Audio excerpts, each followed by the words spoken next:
বলা হচ্ছে তাহাজ্জুদের পরেই ভোট কেন্দ্রে উপস্থিত থাকতে, তাহাজ্জুদের পরেই তারা সিল মারার পরিকল্পনা করতেছে, ভোট কেন্দ্র দখলের পায়তারা করতেছে।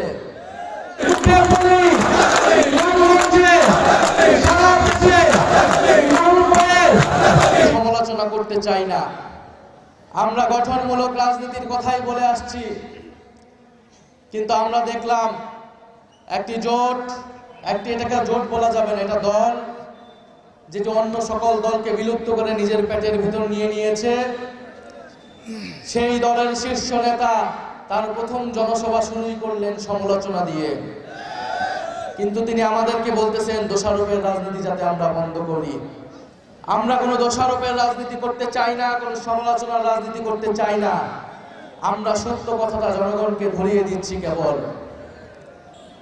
বলা হচ্ছে তাহাজ্জুদের পরেই ভোট কেন্দ্রে উপস্থিত থাকতে, তাহাজ্জুদের পরেই তারা সিল মারার পরিকল্পনা করতেছে, ভোট কেন্দ্র দখলের পায়তারা করতেছে।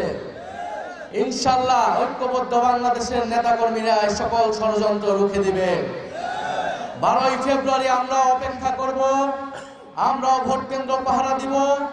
আমাদের বোনেরা, আমাদের মায়েরা, আমাদের সাধারণ মানুষ যাতে নির্বিঘ্নে নির্ভয়ে উৎসব মুখর পরিবেশে ভোট প্রদান করতে পারে।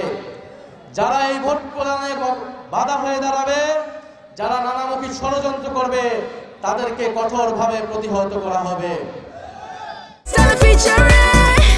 Next level, well done, side by side, free.